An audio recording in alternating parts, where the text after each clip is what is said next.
episode 2, section 2, whatever you want to call it, is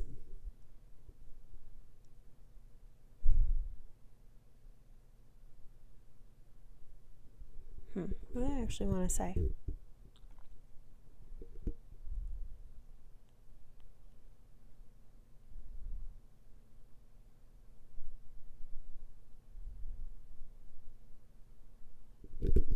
Okay, here it is. Episode 2, section 2, whatever you're calling it, whatever I'm calling it. If you have a relational business, here's the big one. You can't hide behind a computer. It will not work. If you're hiding behind your phone, you're hiding behind a computer, and you think you can get easy money without interacting with anybody, it's not gonna work. Just posting on Instagram from your chair behind your screen is not going to tap into your own magnetic qualities, and it will not attract people you want. It won't even attract anybody because it won't work. It's not resonant to you. If you're highly relational, you're going to need a relationally based business built off of relationality. But the main component to being relational is you have to be visible. You cannot be hiding and relational. If you are hiding, it's possible you have 1 or 2 good friends, and you might have like your coworkers, you might have some like certain people in your life, but that's not the amount of visibility you need for a business to work. Otherwise, how are people going to find you? And the answer to being visible is not post more. The answer to being visible is to show up differently, to be vulnerable. And that's the big thing. To be visible hits so many of our vulnerabilities, especially relational people, because typically relational people, not all, but a lot, relational people have relational wounds. They have wounds that are tied around rejection and not good enough, and I don't know, so many things tied around self-worth, essentially, and belonging. People who are relational for some reason also have a belonging wound. They don't feel like they belong anywhere. And while I understand the truth of that feeling, it's also not objectively true. You fit into places like a village. Villagers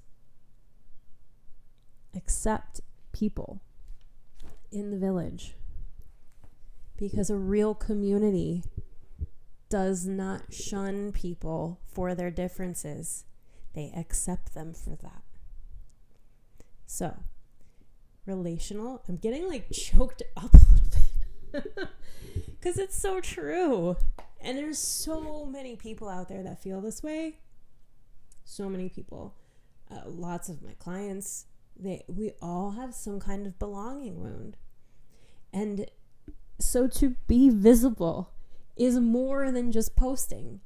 It is my entire village. I did the work for my own personal village, and my village is tied around visibility.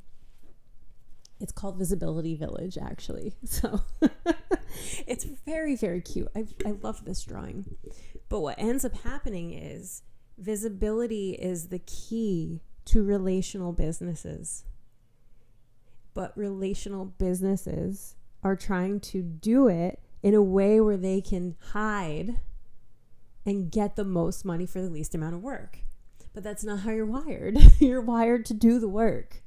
And like I said, this doesn't mean you need to be like back-breaking, shoveling coal all day work. This is the kind of inner relational work that you're really good at. like attunement.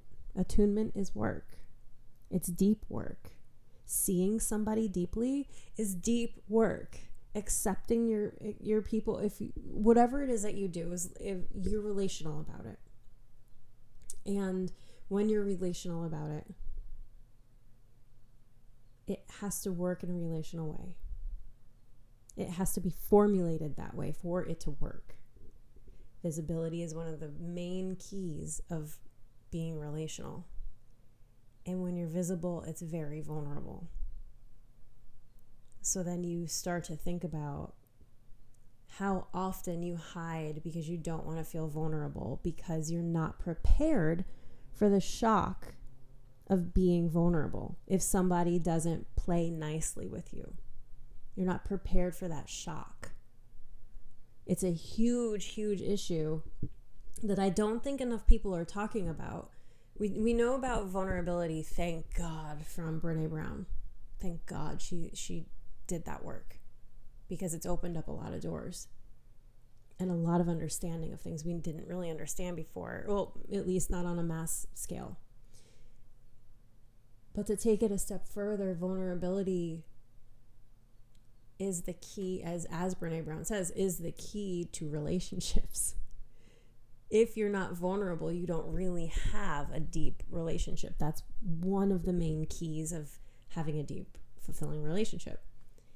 But a lot of us, the thing we're not talking about is how ill-prepared we feel when we are vulnerable and the world pushes against that. Somebody's unkind.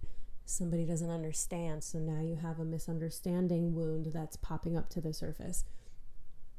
You don't know what to say. You don't know how to hold your own. And that is where my work really comes in, because now we're talking about the things that help you be visible, that are the basis of it all. Helping you be prepared for when the world pushes back. Having that unshakable core that helps you walk into the world with your gifts and talents and not give a shit about what other people are saying. Because I know we all say we don't give a shit, but deep down it's the thing that holds us back. Because we do give a shit, because we're relational, so it matters to us. It doesn't make you weak, it makes you relational. Like I said, a spectrum, not morality, not weakness versus strength. It's warm versus cold. None is different. None is better than the other. Some are needed in some places and some are not. So, and vice versa. So people who are more emotionally attuned or emotionally sensitive, again, sensitive is not a condemnation of you. It is the fact that your senses are heightened. That's it. Your senses are heightened, whichever sense you want to talk about. Your emotional senses, your physical senses, your spiritual senses. You're just more attuned to the energies of the world. That's it. Doesn't make you weaker. It probably makes you stronger, actually. And so when we're talking about, as a very emotionally based person, building a business, we are not prepared to hold ourselves because we are only taught transactional ways of doing business. Holding yourself is not a part of that, because there is no self to hold in a transactional business. It's not about you. It's about the business. It's about what you're selling, which again is fine. But think about it. If you are a relational person, when was the last time you sold something or you tried to sell something and it didn't work? Nobody bought it. Immediately, I mean, this is what I'm guessing here, just from my own experience. What I'm guessing here is it was actually a hit at your own identity. Maybe I shouldn't be doing this. Maybe this isn't right for me. Maybe this isn't meant for me. So now we have like deterministic thinking come into play. Maybe it's not meant for me, really? How about maybe you're just doing it in a way that doesn't work for you? And let me show you the way that it does. it's the village. I'm not keeping that secret. Like, it's the village. It's making things in a village way. But you just have to figure out what your own village is named, what your own work is, what your own medicine is, what organizing principle is present in your work.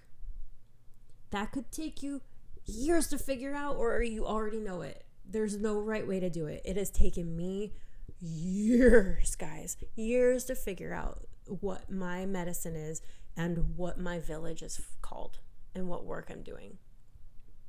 That doesn't mean I haven't been doing any work. It just means I had a different way to label it then, and it didn't quite resonate. It resonated enough to keep the work going.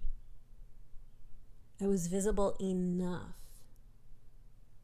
But now I understand it. Now I can root myself in it and say it out loud. And it doesn't matter if people understand it or not. It doesn't matter if people want to listen to me or not. This is alive in me, guys. This is alive inside of me. And when something is alive inside of you, it cannot grow inside of you. It must come out. When something is alive inside of you, you must express it. And somewhere I forget which Liz Green book, but in one of the Liz Green books, one of the audience members described that as what making art is. It's a beautiful way to describe art. It's the only definition I'll ever use to describe art now is taking what's alive inside of you and putting it outside of you and like expressing it out, making it, doing something with it. And when you're that rooted in what's alive inside of you, it really doesn't matter who is affirming it or validating it. So that is a second episode. I have no plan for these episodes, guys. I'm just recording. I don't even know if this is actually recording. I should probably check.